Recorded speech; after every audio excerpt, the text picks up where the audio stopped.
विश्व बौद्ध धम्मध्वज दिनानिमित्त आज औरंगाबाद येथील डॉक्टर बाबासाहेब आंबेडकर विद्यापीठाच्या गेटपासून या रॅलीची सुरुवात करण्यात आली।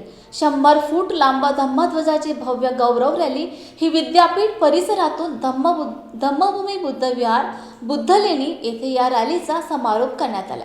या रॅलीमध्ये बौद्ध उपासक उपासिका तसेच विद्यार्थी मोठ्या संख्येने उपस्थित होते। या रॅलीचे आयोजन Milind Nagsenvan student welfare association यांनी केले होते। भगवान गौतम बुद्धांचा जय असो, छत्रपती सम्राट अशोकांचा विजय असो, डॉक्टर बाबासाहेब आंबेडकरांचा विजय असो, विजय असो, स्वागत गौतम बुद्धांचा विजय असो, धम्मध्वज चिरायू हो, चिरायू हो, चिरायू हो, धम्मध्वज चिरायू हो, चिरायू हो। ओके, रेडी आहे सगळे? डॉक्टर बाबासाहेब आंबेडकरांचा विजय असो, डॉक्टर बाबासाहेब आंबेडकरांचा विजय असो, तथागत गौतम बुद्धांचा विजय असो, तथागत गौतम बुद्धांचा विजय असो, बौद्ध धम्मध्वजाचा विजय असो। आता सगळ्यांनी सोडायचा। बौद्ध धम्मध्वजाचा विजय असो।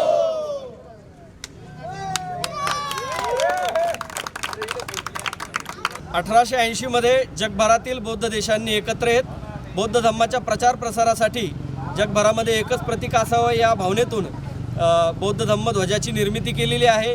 या ध्वजामध्ये निळा, पिवळा, लाल, पांढरा आणि केशरी असे 5 रंग या ध्वजामध्ये समाविष्ट केलेले आहेत।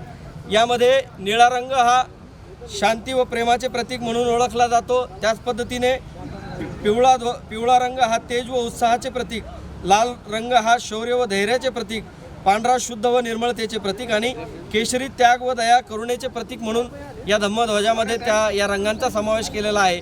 आज जगामध्ये जे काही युद्धजन्य परिस्थिती निर्माण झालेली आहे, 3ऱ्या महायुद्धाकडे जग वाटचाल करत आहे आणि अशा पार्श्वभूमीवरती जगभरातील बौद्ध देश जगाला युद्धाची नव्हे तर बुद्धाची गरज असल्याचा संदेश देत आहे आणि हा संदेश देणारा हा धम्मध्वज आज या धम्मध्वजाचा गौरव जगभरामध्ये होतोय आणि विश्व बौद्ध धम्मध्वज दिनानिमित्त आज छत्रपती संभाजीनगर औरंगाबाद या ठिकाणी सर्व बौद्ध उपासक व उपासकांच्या वतीनं ही बौद्ध धम्माची गौरव रॅली या ठिकाणी काढण्यात आलेली आहे। मागील वर्षापासून हा उपक्रम आम्ही सुरू केलेला आहे।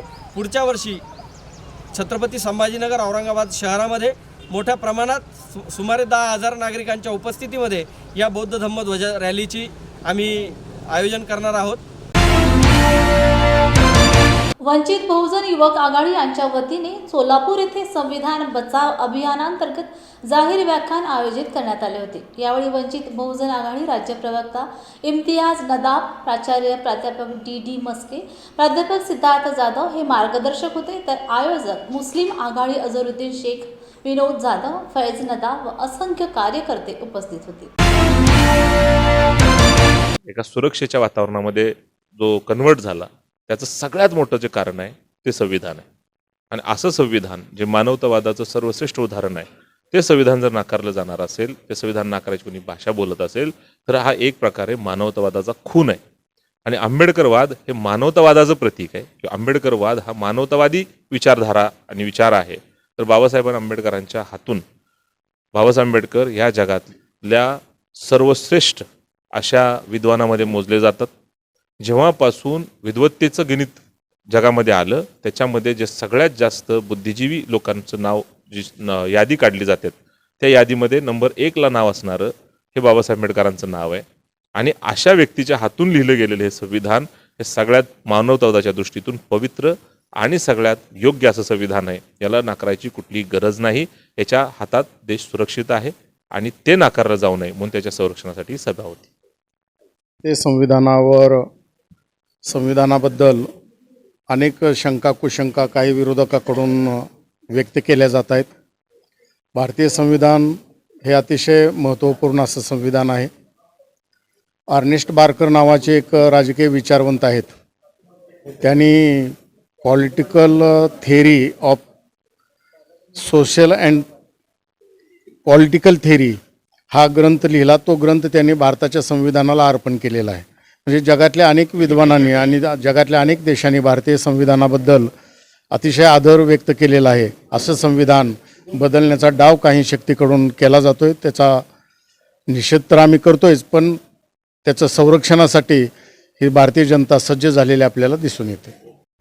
तो कार्यक्रम फुले आंबेडकर विद्वत सभा आणि वंचित बहुजन युवक आघाडी यांच्या वतीने संविधान संरक्षण ही काळाची गरज आहे या विषयावर जनजागृती करण्यासाठी आणि मुस्लिम समाज आणि बौद्ध समाज यांच्यामध्ये भाईचारा निर्माण करण्यासाठी आणि संविधान जर जपलं तरच आपण या ठिकाणी जिवंत राहू शकतोय ही भावना सर्वांच्या मध्ये निर्माण करण्यासाठी या ठिकाणी हे व्याख्यानाचं आयोजन करण्यात आलेलं होतं. आणि या व्याख्यानाला आज राज्याचे प्रवक्ते सन्माननीय इम्तियाज नदाब साहेब तसेच आमच्या फुले आंबेडकर विद्वत सभेचे समन्वयक डी मस्के सर यांनी या दोघांचं अनमोल अशा प्रकारचं संविधानाप्रतीचं मार्गदर्शन लाभलेलं आहे. सावित्रीबाई संभाजी कदम यांना सावित्री रमाई जीवन गौरव पुरस्काराने सन्मानित करण्यात आले. माजी मुख्यमंत्री अशोकराव चव्हाण यांनी हा पुरस्कार प्रदान केला.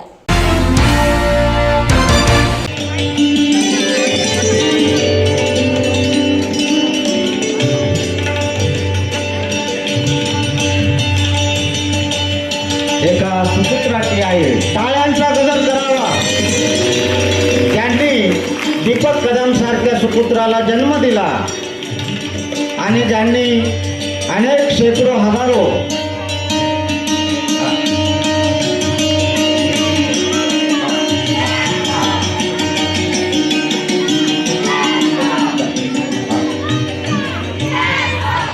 यानंतर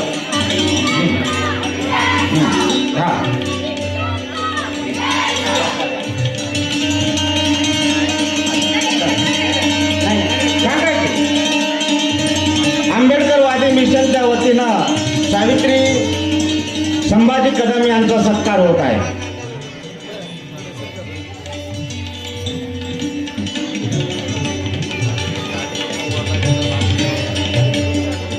यानंतरचा सत्कार आहे माता रमाई आंबेडकर विशेष सन्मान पुरस्कार. हा आपण अनुसया हिरामन पिंपळे माजी नगरसेवक महेंद्र पिंपळे यांच्या मातोश्री यांना आपण हा पुरस्कार घोषित करीत आहोत. गेली 35 दिवस झाले अंगणवाडी सेविकांना वेतन मिळावं यासाठी बेमुदत धरणे आंदोलन सुरू आहे. असे असताना शासनाने अंगणवाडी सेविकांना दबाव तंत्राचा वापर करून कामावरून कमी करण्याची धमकी देत आहेत. या पार्श्वभूमीवर कोल्हापूर जिल्हा परिषद कार्यालय, कोल्हापूर जिल्हा अंगणवाडी कर्मचारी युनियन संघाच्या वतीने कॉम्रेड आप्पा पाटील व जयश्री पाटील यांच्या नेतृत्वाखाली जिल्हा परिषदेला घेराव आंदोलन करण्यात आले.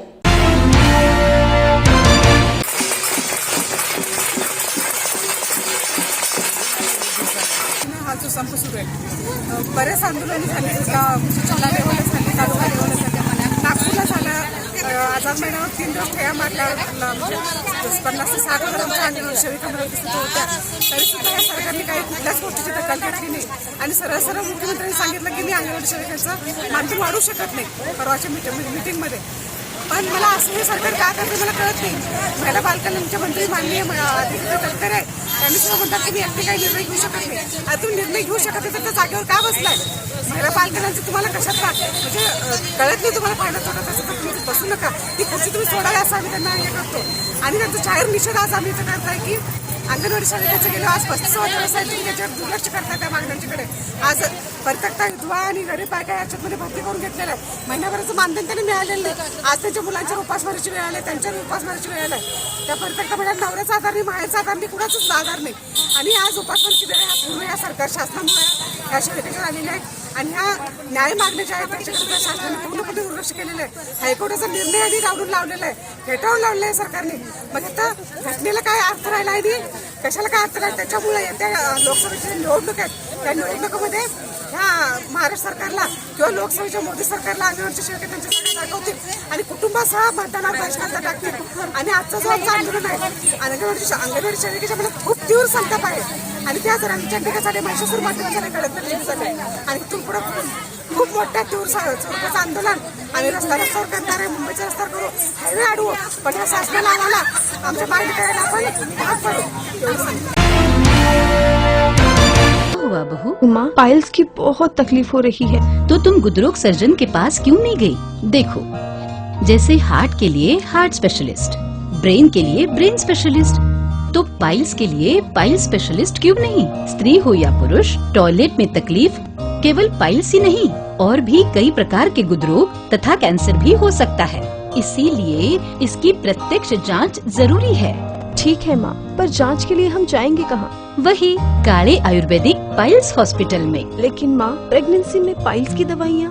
प्रेगनेंसी में आयुर्वेदिक दवाइयाँ सुरक्षित होती है। जनहित में जारी काले आयुर्वेदिक पाइल्स हॉस्पिटल, औषधि चिकित्सा तथा सर्जरी ट्रीटमेंट उपलब्ध। हमारा पता उमरेड रोड, दिघौरी बस स्टॉप के पास, नागपुर। अधिक जानकारी के लिए वेबसाइट पर जाएं kalepailshospital.com। परभणी जिल्हाधिकारी कार्यालयासमोरील उपोषण मैदानात लोकनेते विजय वाकुळे यांच्या अध्यक्षतेखाली संविधान सन्मान कृती अभियानाच्या वतीने भव्य एल्गार धरणे आंदोलन करून जिल्हाधिकारी यांच्या मार्फत मुख्यमंत्री यांना निवेदन देण्यात आले।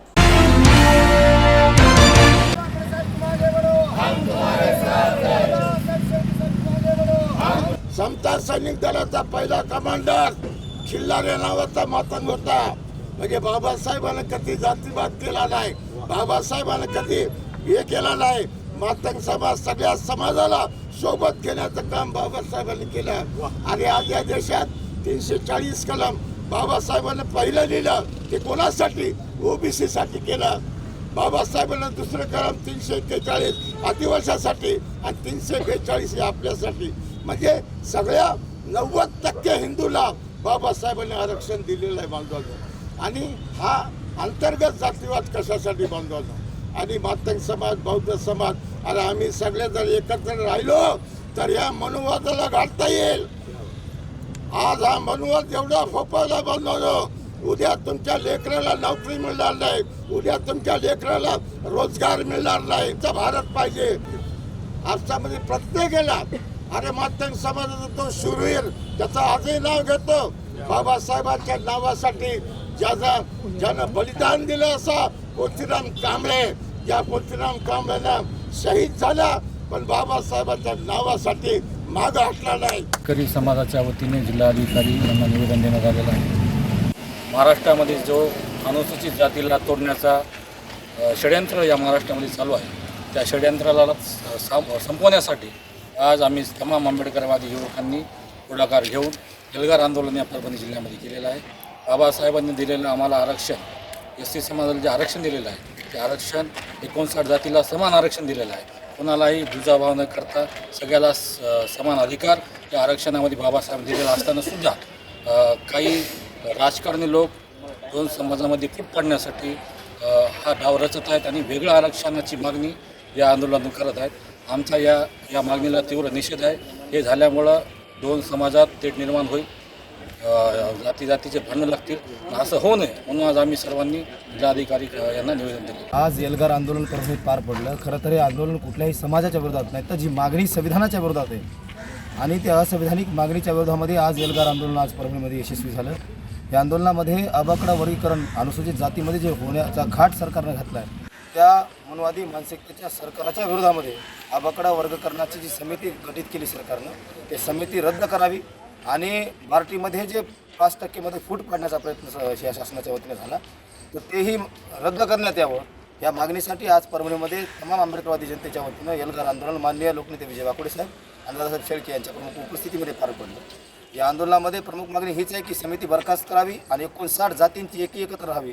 जी फोडण्याची भाषा करतात त्यांच्या विरोधामध्ये संविधानिक लढाई आम्ही शेवटपर्यंत लढत राहू आणि या सरकारला भिडण्यासाठी आंबेडकरवादी जनता कायम सक्षम आहे बाबासाहेबांच्या आणि संविधानाच्या विचाराच्या रक्षणासाठी। अधिकारी कार्यालय या ठिकाणी कार्यालयावर सर्व आंबेडकरी समाजाच्या वतीने हे एल्गार आंदोलन जे करण्यात आलं, मी मुळात जे आरक्षण वर्गीकरणाची मागणी करत आहेत त्यांचा अभ्यास किती आहे मला माहीत नाही, पण त्यांना खरं नुकसान या वर्गीकरणात झाल्याच्या नंतर कोणाचं व्हायलं हे जर तुम्हाला सगळ्याला अभ्यासायचं असेल तर खरंच आज जे मार्गदर्शन भीमनगर सेनेचे राष्ट्राध्यक्ष दादासाहेब शेळके यांनी केलं, या सगळ्यांनी एकदा हा व्हिडिओच्या माध्यमातून प्रत्येकानं आपल्या मोबाईल बघावं आणि या वर्गीकरणातून कोणाचं काय नुकसान व्हायलं आहे. दादासाहेबांनी सांगितल्याप्रमाणे काही राजकीय लोक स्वतःचं नेतृत्व सिद्ध करण्यासाठी आणि स्वतःची पोळी भाजून घेण्यासाठी भोळ्या बाबड्या आमच्या मातंग बांधवाला भुईकवण्याचं काम करत आहेत. ते सगळं थांबलं पाहिजे. आम्ही मातंग बांधवाच्या सोबत आहोत. एक दोन नेत्यांनी त्यांची मागणी केली म्हणून आम्ही काय सगळ्या मातंग समाजाच्या विरोधात आम्ही जाणारे माणसं नाहीत. आम्ही संविधान मानणारी माणसं आहोत आणि म्हणून आम्ही या सगळ्या मातंग समाजाला आव्हान करतो की आपण आपल्या नेत्याला थोडंसं पारखून बघा. तुमच्यात आणि आमच्यात फूट पाडणाऱ्या नेत्यांना जरासं पारखून बघा, त्यांची पार्श्वभूमी बघा, त्यांचा अभ्यास बघा. ही मागणी करणाऱ्या लोकांना एवढंच एल्गार आंदोलनाच्या माध्यमातून मी माझ्या मातंग बांधवाला सांगू इच्छितो. आंदोलन कोणत्याही जाती धर्माच्या विरोधात नसून हे संविधान विरोधी कायद्याच्या विरोधात आहे आणि हे जे मनुवादी सरकार चालवत आहे हे सर्व मनुवाद्याच्या विरोधात आंदोलन आहे आणि हे सर्व आंदोलन आम्ही कोणत्याही जाती धर्माच्या विरोधात करत नाहीत आणि संविधान विरोधी मनुवादी कायद्याच्या विरोधातच करत आहोत. अशी मागणी आम्ही सरकारला करत आहोत. 4 डिसेंबर 2023 पासून ते तब्बल 33 दिवस अंगणवाडी कर्मचाऱ्यांचा संप सुरू आहे. हा संप मोजण्यासाठी शासनाने नोटिसा देऊन दबावपंथाचा वापर सुरू केलेला आहे. तो थांबवला नाही तर येणाऱ्या सोमवारपासून राज्यभर आयटक संलग्न अंगणवाडी कर्मचारी ज्वाला आंदोलन सुरू करतील. जे परिणाम होईल त्याला शासन जबाबदार राहील. शासनाने दिलेले तोंडी आश्वासन लिखित देण्यात यावे. तोपर्यंत राज्यभर तीव्र आंदोलन सुरू ठेवणार आहोत. मानधनवाढ, दरमहा, पेन्शन, सर्वोच्च न्यायालयाने दिलेल्या निर्णयाप्रमाणे ग्रॅज्युइटी, आजारपणाची रजा इत्यादी मागण्या आहेत.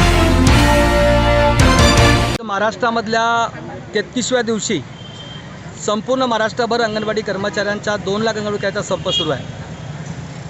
सरकारने समाधानकारक त्या ठिकाणी चर्चा केली असली तरी त्यांनी कुठल्याही प्रकारे ठोस आश्वासन आपल्याला लिखित स्वरूपात न दिल्यामुळं हा आंदोलन सुरू ठेवण्याचा निर्णय महाराष्ट्र राज्य अंगणवाडी कर्मचारी कृती समितीने या ठिकाणी घेतलेला आहे. खरं तर एवढा दबावतंत्र या ठिकाणी चाललेला आहे. अनेक जिल्ह्यामध्ये लोकांना कामावून करण्याच्या नोटिसा पण त्यांनी दिलेल्या आहेत आणि ह्या सर्व नोटिसांचा विचार न करता सरकारकडे माननीय मुख्यमंत्र्यांकडे चर्चा झाली. माननीय या विभागाचे प्रधान सचिव यांच्याकडे चर्चा झाली. आंदोलनाच्या ठिकाणी प्रामुख्यानं त्या ठिकाणी शिक्षण मंत्री दीपक केसरकर साहेब आले होते. सरकारकडून ग्रामविकास मंत्री महाजन साहेब, गिरीश महाजन साहेब त्या ठिकाणी आले होते. सरकारने आमचं साधं म्हणणं आहे की तुम्ही मान्य केलेल्या गोष्टी फक्त कागदावर लिखित द्या, म्हणजे हा संप संपवण्यासाठी त्यासाठी मदत होईल. जर सरकारने कागदावर आम्हाला दिलं नाही, हा संप सुरूच राहणार आहे. आणि यासाठी सोमवारापासून या महाराष्ट्राभर आयटक संलग्न जे काही महिला असतील किंवा सिटू संलग्न ज्या महिला असतील, ह्या अंगणवाडी कर्मचारी ज्वाला आंदोलन करतील प्रत्येक जिल्हा परिषदवरती. आणि ज्याचे जे परिणाम होतील याला सर्वस्वी जबाबदार शासन राहील. अशा पद्धतीचे या ठिकाणी मी कृती समितीचा निमंत्रक म्हणून या ठिकाणी घोषणा करतोय. भीमा कोरेगाव शौर्य दिनानिमित्त उमरखेड शहरामध्ये प्रथमच विजयस्तंभाच्या भव्य प्रतिकृतीचे आगमन झाले. त्याचबरोबर अभिवादन रॅलीचे आयोजन करण्यात आले.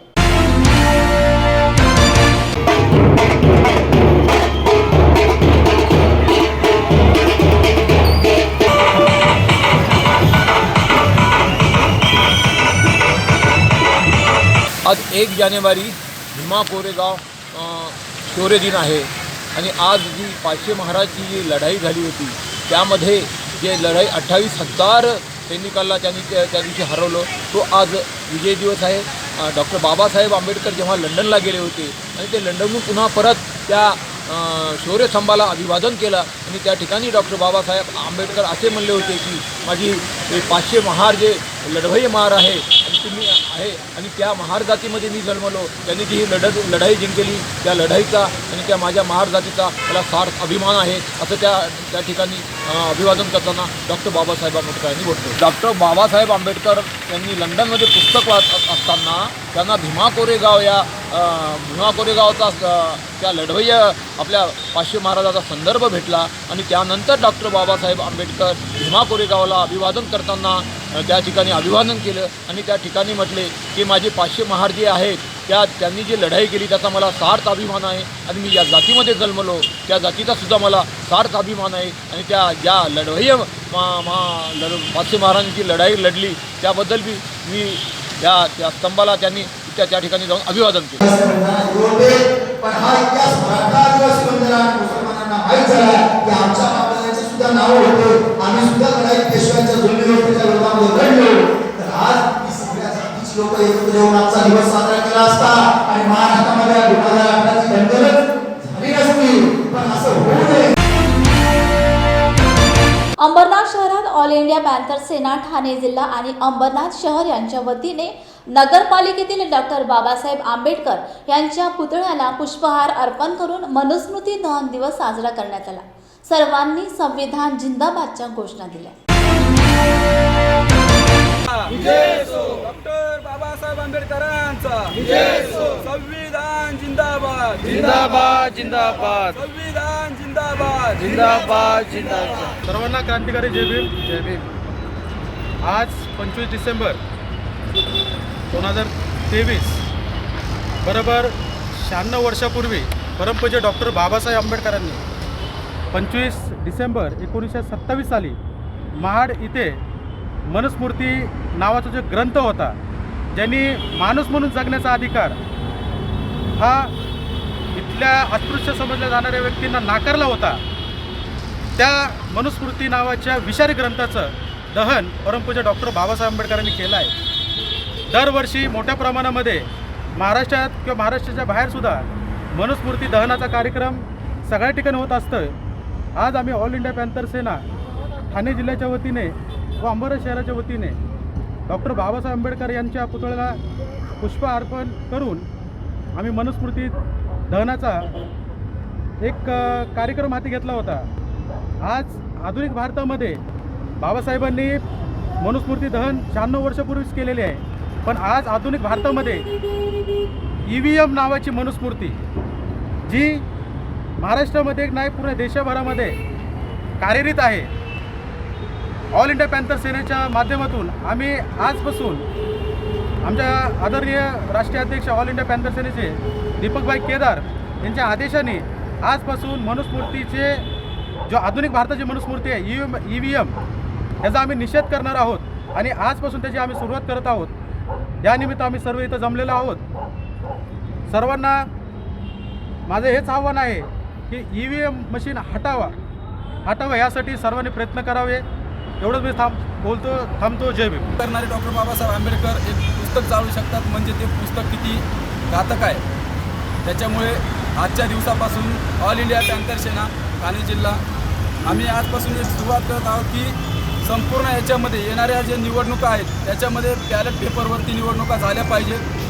संपूर्ण महाराष्ट्रामध्ये आज आंदोलन चालू आहेत. येणाऱ्या काळामध्ये जिथे बी मशीन दिसेल त्या ऑल इंडिया पॅन्थर सेना ही फोडण्यात येईल. कारण की ही जी मशीन म्हणजे आजपर्यंत जी मनुस्मृती हे पुस्तकाच्या माध्यमातून होतं, त्याच्यामुळे हमेशा आतापर्यंत पुस्तकाच्या माध्यमातून बाबासाहेबांनी ते मनुस्मृती पुस्तक दहन केलं, तरीसुद्धा तिथून पुढे आता ही EVM मशीन या माध्यमातून मनुस्मृती ही चालू आहे. त्याच्यामुळे इथून पुढे ही मनुस्मृती आम्ही चालू देणार नाही. संपूर्ण भारतावरती ह्या मनुस्मृतीच्या माध्यमातून सर्व चालू आहे. त्याच्यामुळे इथून पुढे जे येणारे इलेक्शन वगैरे आहेत ते सर्व बॅलेट पेपरवरती घेण्यात यावे, ही आमची भूमिका आहे. अंगणवाडी कर्मचाऱ्यांच्या आंदोलनात शासनाचे दूत म्हणून आलेले राज्याचे शालेय शिक्षण मंत्री दीपक केसरकर यांच्यासमोर महाराष्ट्रातील अंगणवाडी कर्मचाऱ्यांच्या व्यथा, आयटकचे राज्य सचिव तथा महाराष्ट्र राज्य अंगणवाडी कर्मचारी समिती निमंत्रक दिलीप उटाने यांनी विविध प्रश्नांची माहिती दिली. फरवरी महिन्यामध्येच आपली एक मीटिंग झाली होती मागच्या वर्षी 28 फरवरीला. त्यावेळेस माननीय सन्माननीय लोढा साहेब हे मुख्यमंत्री होते, आपल्या महिला बालकल्याण मंत्री होते. त्या बैठकीला स्वतः मुख्यमंत्री साहेब एकनाथ शिंदे त्या ठिकाणी उपस्थित होते. स्वतः उपमुख्यमंत्री देवेंद्रजी फडणवीस त्या ठिकाणी होते.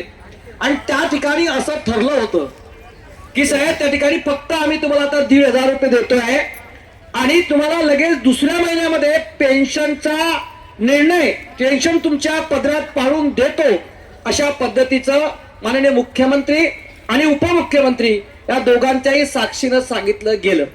मी साहेबांच्या समोर सांगतो, इथे टीव्ही वाले आहेत आणि टीव्ही 12 जानेवारी 2023ला जेव्हा वर्षा बंगला सह्याद्रीवरती आपली मिटिंग झाली त्यावेळेस देखील आपले मंत्री महोदय हे टीव्ही समोर बोलताना सांगत होते की मी अंगणवाडी सेविकेला 18,000 रुपये देईन, मी त्या ठिकाणी मिनी अंगणवाडी सेविकेला 15,000 रुपये देईन, मी मदतीला 10,000 रुपये देईन. आता तर मंत्री महोदय नाही आहेत, ते महागाई वाढलेली आहे. निश्चितपणाने उद्या आपला या ठिकाणी चर्चा होईल. आपण पोलिसांना सांगावं की आम्हाला इथे राहण्याची परवानगी द्या. हुआ बहू? माँ, पाइल्स की बहुत तकलीफ हो रही है. तो तुम गुदरोग सर्जन के पास क्यों नहीं गई? देखो, जैसे हार्ट के लिए हार्ट स्पेशलिस्ट, ब्रेन के लिए ब्रेन स्पेशलिस्ट, तो पाइल्स के लिए पाइल्स स्पेशलिस्ट क्यों नहीं? स्त्री हो या पुरुष, टॉयलेट में तकलीफ केवल पाइल्स ही नहीं, और भी कई प्रकार के गुदरोग तथा कैंसर भी हो सकता है. इसीलिए इसकी प्रत्यक्ष जांच जरूरी है. ठीक है माँ, पर जांच के लिए हम जाएंगे कहाँ? वही काले आयुर्वेदिक पाइल्स हॉस्पिटल में. लेकिन माँ, प्रेगनेंसी में पाइल्स की दवाइयाँ? प्रेगनेंसी में आयुर्वेदिक दवाइयाँ सुरक्षित होती है. जनहित में जारी. काळे आयुर्वेदिक पाइल्स हॉस्पिटल, औषधि चिकित्सा तथा सर्जरी ट्रीटमेंट उपलब्ध. हमारा पता उमरेड रोड, दिघौरी बस स्टॉप के पास, नागपुर. अधिक जानकारी के लिए वेबसाइट पर जाएं kalepailshospital.com. केंद्रीय सामाजिक न्याय मंत्री तथा रिपब्लिकन पार्टी ऑफ इंडियाचे राष्ट्रीय अध्यक्ष रामदासजी आठवले साहेब यांचा वाढदिवस नुकताच संपन्न झालाय. या निमित्ताने कोल्हापूर जिल्हा, इचलकरंजी शहर, इंदिरा गांधी रुग्णालयातील रुग्णांना इचलकरंजी शहराध्यक्ष आणि माजी नगरसेवक श्रीनिवास कांबळे यांच्या अध्यक्षतेखाली फळे वाटप करण्यात आली.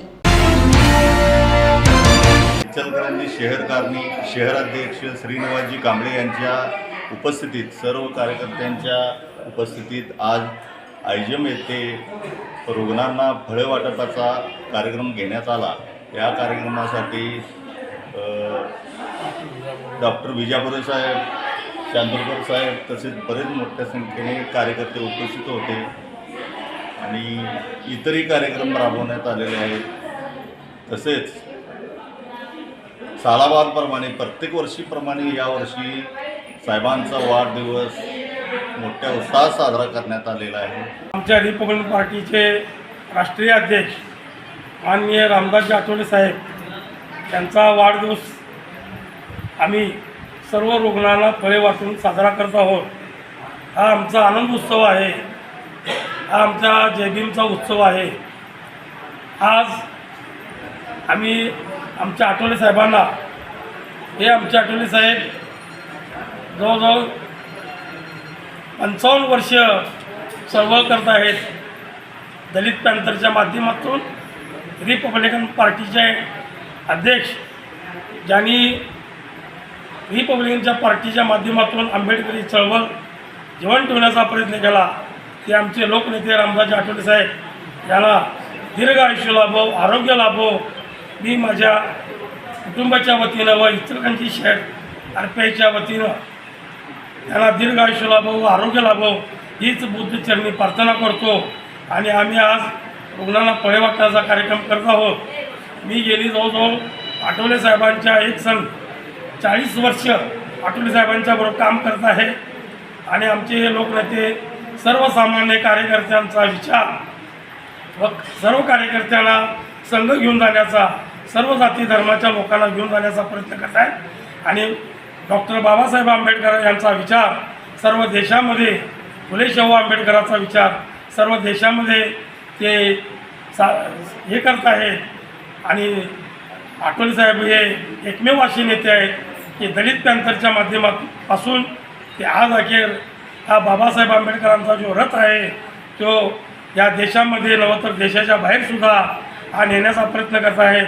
त्यांना परत एकदा त्यांच्या वाढदिवसानिमित्त त्यांना दीर्घ आयुष्य लाभो, आरोग्य लाभो हीच बुद्धचरणी प्रार्थना करतो. जय भीम, जय बुद्ध आहे. आमदार डॉक्टर बालाजी किनीकर यांच्या प्रयत्नातून अंबरनाथ शहरात अनुसूचित जाती व बौद्ध घटकातील मुलांच्या शिक्षणासाठी निवासी शाळा तसेच 100 मुलांचे वसतिगृह करण्यात आले. आज या ठिकाणी अंबरनाथ तालुक्यामध्ये चिखलोली या ठिकाणी आपल्या अंबरनाथ विधानसभेचे कार्यरत सम्राट डॉक्टर बालाजी किनीकर यांनी आपल्या अतिक प्रयत्नामध्ये त्यामध्ये मुलांना नवबुद्ध आणि मागासवर्गीय मुलांना एक वसतिगृह या ठिकाणी बांधलेलं आहे. आणि त्याचप्रमाणे शाळा 1ली ते 10वीपर्यंत शाळा या ठिकाणी बांधण्याचा प्रयत्न केलेला आहे आणि चालू आहे. पुढच्या वर्षी 1 वर्षामध्ये ते चालू होणार आहे. त्याच बाजूला आता आपल्याला एक न्यायदेवता या ठिकाणी चालू करणार आहे. अवघ्या 6 महिन्यामध्ये ते चालू होणार आहे आणि त्या प्रयत्नांना त्यांनी यश आलेलं आहे. आणि जो मार्ग लागणार होता त्या ठिकाणी रोडचं उद्घाटन झालेलं आहे. आज आम्ही सर्व समाजाचे अनुसूचित जाती व नवबुद्ध आपल्या समाजासाठी शासकीय निवासी शाळा आणि वसतिगृह 100 मुलांचं याचं काम चालू आहे, त्याची पाहणी आम्ही या ठिकाणी करायला आलो आहे, सर्व समाजाचे प्रतिनिधी. त्याचप्रमाणे आज गुलाबराव करंजे पाटील व अभिजित करंजे पाटील यांच्या वतीने मोफत आज न्यायालय आणि आपल्या वसतिगृहाला आणि शाळेला आज जो 40 फूट रस्ता आहे त्याचं भूमिपूजनही आज या ठिकाणी झालं. आणि गुलाबराव करंजे पाटील व अभिजित करंजे पाटील यांचे मी या ठिकाणी आभार मानतो. त्यांनी न्यायालय आणि वसतिगृह यांना एक सेपरेट 40 फुटाचा रस्ता बनवून देत आहेत आणि लवकरच या ठिकाणी तालुका न्यायालय चालू होईल. ह्या न्यायदेवता आणि शिक्षण देवता आज या ठिकाणी एकत्र या ठिकाणी त्यासाठी आम्ही पाहणी करण्यासाठी आपण या ठिकाणी आलो आहे. अंबरनाथ येथे भव्य दिव्य अशी निवासी विद्यार्थ्यांसाठी शाळा या ठिकाणी बांधण्यात येत आहे. इयत्ता 1ली ते 10वी या गोरगरीब वर्गातील जनजातीची आणि अनुसूचित जमातीची जातीची नवबौद्ध या पददलित वर्गातील विद्यार्थ्यांना फार मोठा शिक्षणाचा यामुळे फायदा होणार आहे. आणि या बाबतीत सतत पाठपुरावा करून आपले कार्यसम्राट आमदार डॉक्टर बालाजी किनीकर यांनी त्यांच्या प्रयत्नानं इथं एक भव्य दिव्य अशी शाळा उभारली.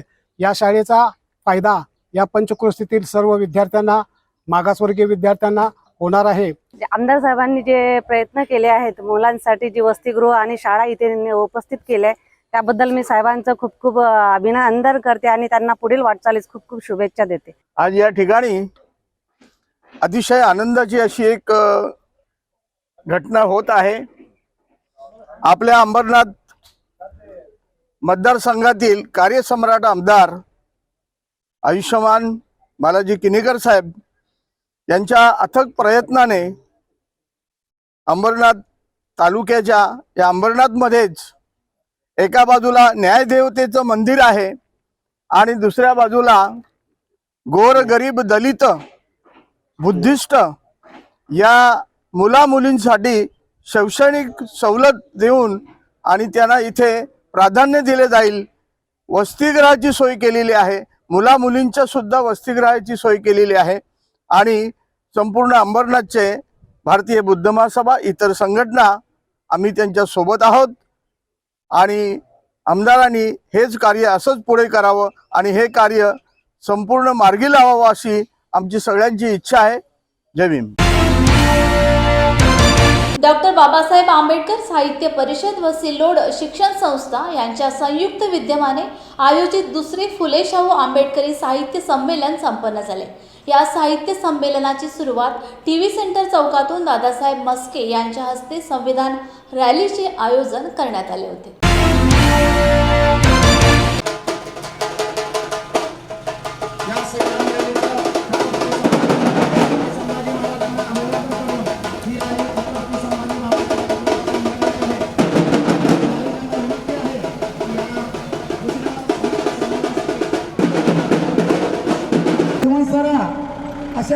प्रभू आमच्याने जीवना प्रगती आणि संस्कृतीचे शुभंकर प्रतीक म्हणजे समय.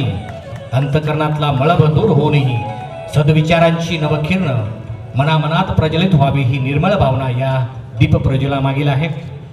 मांगल्याची प्रसन्न पहाट मनाच्या गाभाऱ्यात उजळायची असेल तर सद्विचारांचे धूप आणि विवेकाचे दीप विचारांच्या निष्ठेची उसलवारी नाही करता येत. लक्ष्मण माने हे विचारनिष्ठेचं नाव आहे.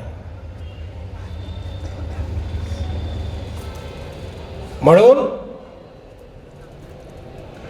हे संमेलन कोणत्याही संमेलनाला पर्याय म्हणून नाही.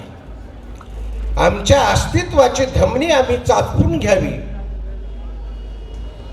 आणि या समस्त महापुरुषांच्या विचारांची पेरणी सतत करत राहावी, याच्यासाठी ही संमेलन आम्ही घडवतो आहोत.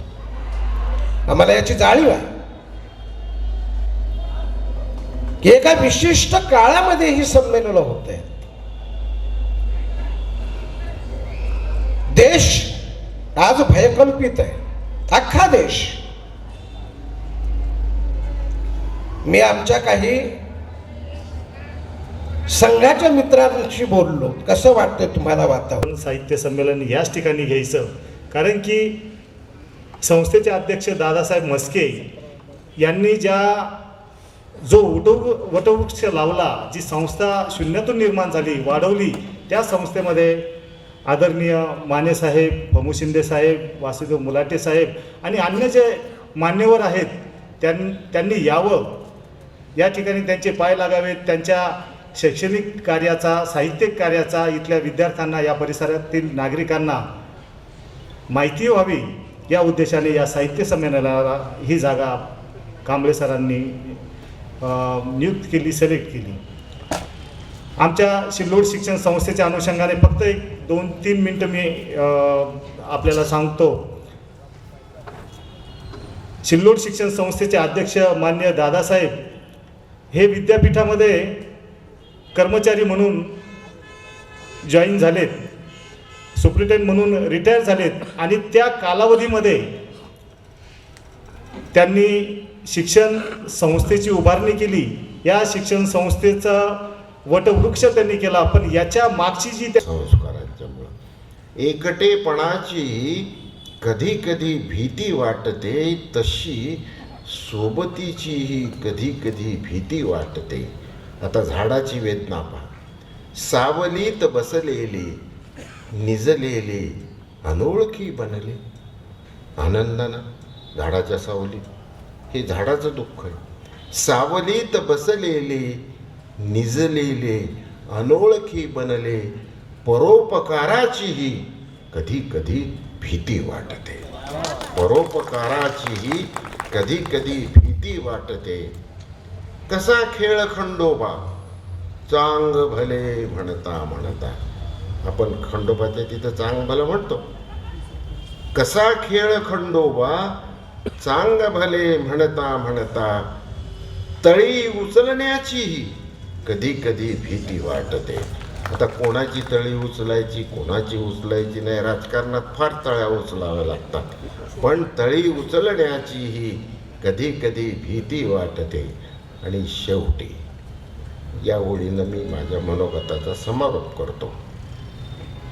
तनाचे, देहाचे, शरीराचे, तनाचे कीर्तनाचे केवढे व्यापार खुले. आपण पाहतो सगळीकडे. तनाचे कीर्तनाचे केवढे व्यापार खुले, संत सज्जनांची कधी कधी भीती वाटते. संत सज्जनांचीही कधी कधी भीती वाटते. एकटेपणाचीही कधी कधी भीती वाटते, तशी सोबतीचीही कधी कधी भीती वाटते. धन्यवाद. अधिकार नव्हता जो बाबासाहेब आंबेडकरांनी, हा आमचा बाप आहे, त्यांनी आम्हाला घटनेमध्ये तो अधिकार दिला. म्हणून मी आता इनोव्हासारख्या गाडीतनं हिंडतो, कोणाच्या बापास न घाबरता. त्याचं कारण माझ्या बापानं मला स्वातंत्र्य दिलेलं आहे. भीक मागायला गेलो नाही, बापाने दिलेलं आहे म्हणून नाही. पण बापाने दिलेलं स्वातंत्र्य जर कोणी काढून घेत असेल तर शेवटचा रक्ताचा थेंब वाचेपर्यंत बाबासाहेबांचे अनुयायी लढल्याशिवाय राहणार नाहीत, एवढं मी तुम्हाला निश्चितपणे सांगतो. देशभर आम्ही असे लोक नाही आहे. तुम्ही करून बघा, अंमलबजावणी करा आणि एका पोराला अटक करून आतमध्ये न्या, शाळेला ते पोलीस स्टेशन 15 मिनिटात जाळून नाही टाकलं तर बोला. काय समजता तुम्ही स्वतःला? कायदे कराल, अशी माणसं घेऊन जाल आणि आतमध्ये मारून टाकाल आणि त्याला देणार नाहीत. अरे काय मोगलाय लागली चला तुम्ही आहे काय? ज्या माईचं पोरग जाईल ती पोई काय गप्प बसेल? ते भ्रमात आहेत. त्यांना पुन्हा वर्ण व्यवस्था आणायची आहे. ब्राह्मण, क्षत्रिय, वैश्य, शूद्र हे सगळं पुन्हा त्यांना आणायचं आहे. गड्यात कुणाची गाडगी बांधायची, त्याशिवाय त्यांचं समाधानच होणार नाही. कारण अधरोत्तरिता ही महत्वाची आहे. शेवटचा लास्ट वर्ड कुणाचा? तर ब्राह्मणाचा. आम्ही सांगतो लास्ट वर्ड कुणाचा? डॉक्टर बाबासाहेब आंबेडकरांचा. दुसरा लास्ट वर्ड कुणी नाही.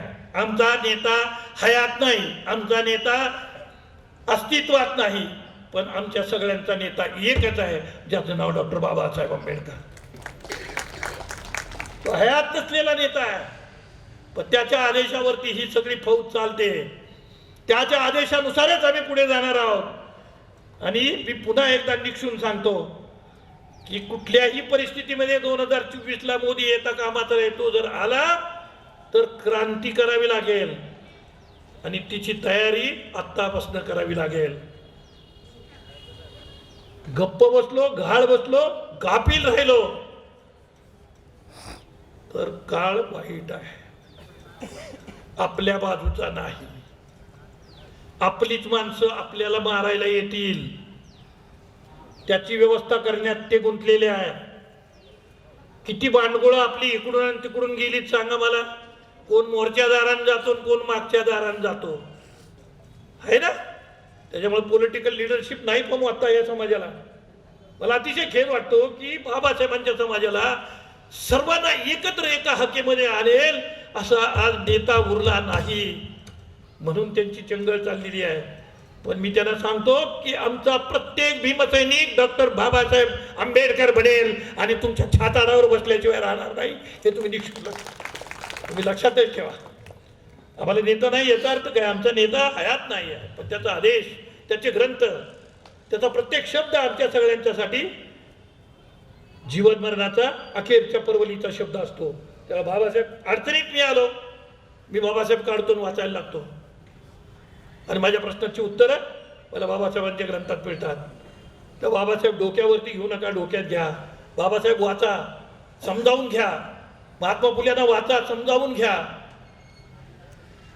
अगदी संभाजी महाराजांना सुद्धा आता त्यांचं पुस्तक उपलब्ध झालंय, प्रकाशित झालंय संभाजी महाराजांचं पुस्तक, ते सुद्धा वाचा. संस्कृत आणि मराठी दोन्ही पण आहे. या ग्रंथ संस्कृतमध्ये लिहिलेला आहे संभाजी महाराजांनी.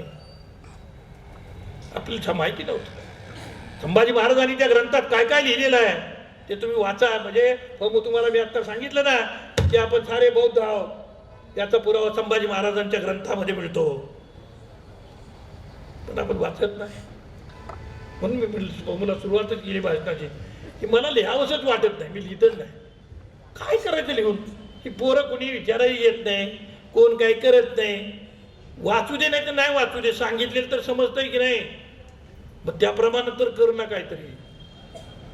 पुन्हा एकदा दलित पॅन्थर, पुन्हा एकदा बहुजन समाज आणि जय भीम इंडियाच्या बातमीपत्रात इथेच विराम घेऊया. पुन्हा भेटूया ताजा घडामोडी घेऊन. जय भीम.